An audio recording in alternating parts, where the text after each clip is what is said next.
بسم اللہ الرحمن الرحیم۔ جب ظلم، گناہ اور شرک حد سے بڑھ جائے تو اللہ کی زمین چیخ اٹھتی ہے اور پھر آسمان پھٹ پڑتا ہے، زمین کے چشمے ابل پڑتے ہیں اور ایک ایسا طوفان آتا ہے جو پوری انسانیت کو بہا لے جاتا ہے۔ یہ طوفان محض پانی نہیں تھا، یہ اللہ کا عذاب، اس کی قدرت اور عدل کا سب سے بڑا اعلان تھا۔ یہ ہے طوفان نوح، ایک ایسا سچا واقعہ جو نہ صرف قرآن میں محفوظ ہے بلکہ انسانیت کی آنکھوں کے لیے عبرت کا منظر بھی۔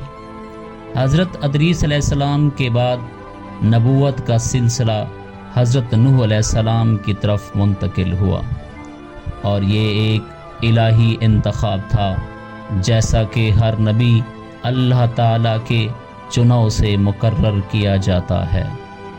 اللہ تعالیٰ نے انہیں اس وقت نبی بنا کر بھیجا جب زمین پر گناہ چھا گئے تھے، نافرمانی، ظلم اور شرک ہر طرف پھیل چکا تھا، انسان اپنے خالق کو بھول چکا تھا۔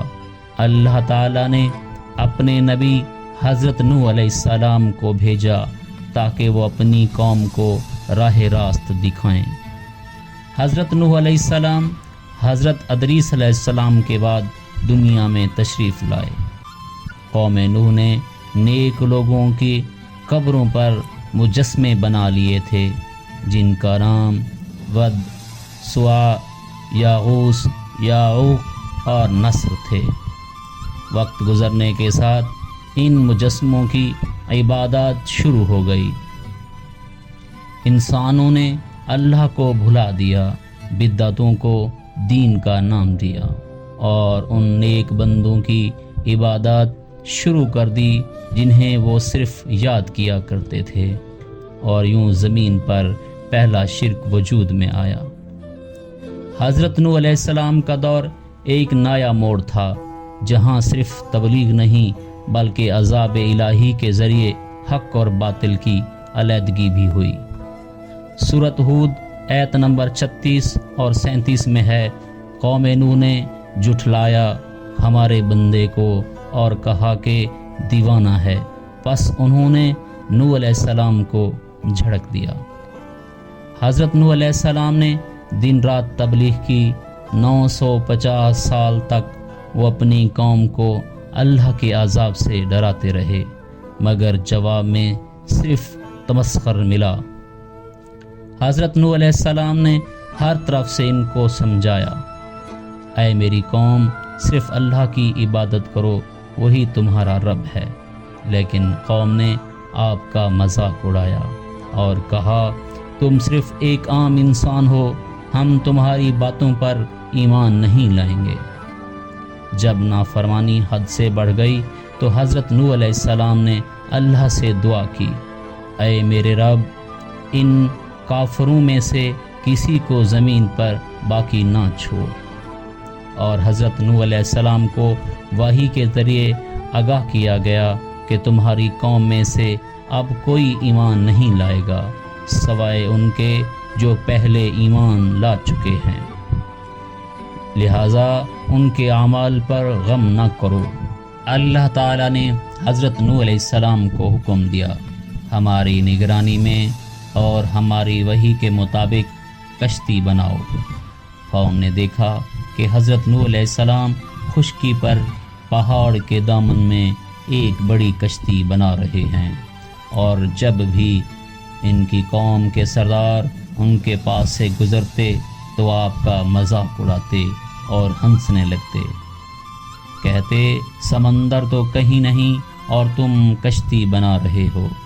لیکن حضرت نوح علیہ السلام پر وحی آ چکی تھی کہ ایک عالمی طوفان آنے والا ہے، اور حضرت نوح علیہ السلام جانتے تھے یہ کشتی نجات کا ذریعہ بننے والی ہے۔ آپ نے اللہ کے حکم سے جو ایک عظیم کشتی بنائی، اس کا نام سفینہ رکھا گیا۔ یہ واقعہ خود ایک عظیم معجزہ تھا کہ ایک نبی نے بغیر کسی بحری علم کے اللہ کے حکم سے جہاز بنایا اور وہ پانی پر تیر گیا۔ جب پوری زمین پانی میں ڈوب گئی، جیسے ہی اللہ کا وعدہ پورا ہونے کا وقت آیا، زمین کی تہ پھٹنے لگی، چشمے ابلنے لگے، آسمان سے بارش برسنے لگی، پانی اس قدر زیادہ ہو گیا کہ پہاڑ بھی ڈوب گئے۔ پس ہم نے زمین کے چشمے ابلنے دیے اور آسمان سے پانی برسایا۔ یہ پوری زمین پر پانی کا آ جانا ایک ایسا مظہر تھا جو انسانی تاریخ میں دوبارہ نہیں آیا۔ یہ کائناتی سطح پر اللہ کی قدرت کی نشانی تھی۔ ایک اور معجزہ یہ تھا کہ حضرت نوح علیہ السلام نے تمام اقسام کے جانوروں میں سے ایک ایک جوڑا کشتی میں سوار کیا۔ سورہ ہود آیت نمبر 40 میں بیان کیا گیا ہے، ہر قسم کے جانوروں میں سے نر و مادہ ایک ایک جوڑا کشتی میں سوار کرو۔ ان جانوروں کا نظم و ضبط کے ساتھ ساتھ کشتی میں آ جانا اور ان کا حضرت نوح علیہ السلام کی اطاعت میں ہونا اللہ کی قدرت اور معجزے کی نشانی تھی۔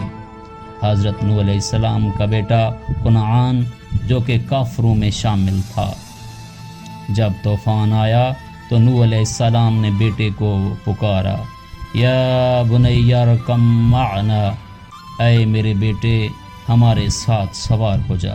آپ کے بیٹے نے کشتی میں سوار ہونے سے انکار کر دیا اور کہا، ساوی الی جبل یعصمونی من الماء، میں پہاڑ پر چڑھ جاؤں گا جو مجھے بچا لے گا۔ تو حضرت نوح علیہ السلام نے فرمایا، لا عاصم اليوم من امر اللہ، آج اللہ کے حکم سے کوئی نہیں بچ سکتا۔ لیکن بیٹا نہ مانا اور وہ بھی پانی میں غرق ہو گیا۔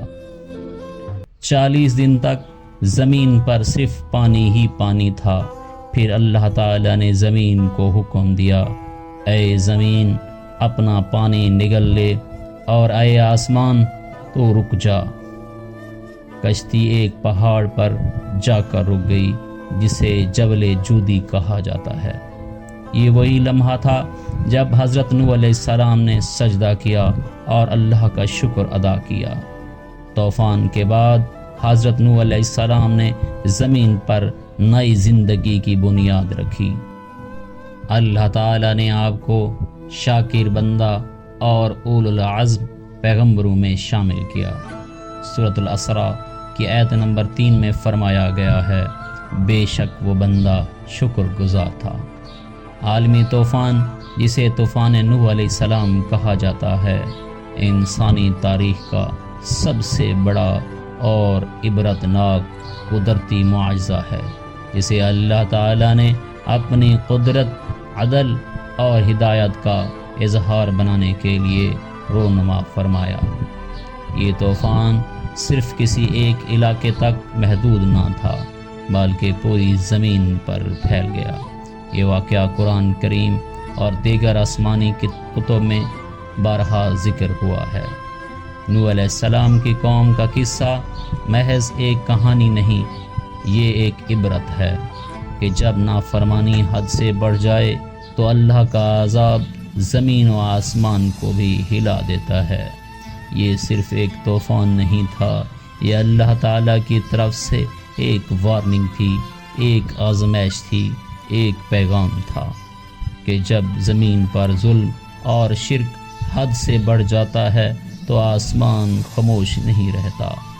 حضرت نوح علیہ السلام کا پیغام صرف ان کی قوم کے لیے نہ تھا، بلکہ ہمارے لیے بھی ہے کہ اللہ کی رسی کو تھامے رکھو، ورنہ وقت آنے پر وہ رسی کھینچ لی جاتی ہے اور پھر صرف وہی بچتا ہے جو اس کی پناہ میں آتا ہے۔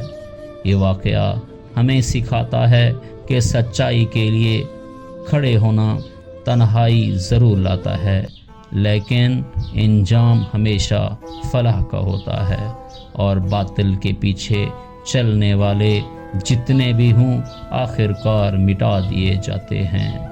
آج اگر ہم بھی اسی غفلت، گناہ اور نافرمانی کے راستے پر چل رہے ہیں تو کیا ہمیں نہیں ڈرنا چاہیے؟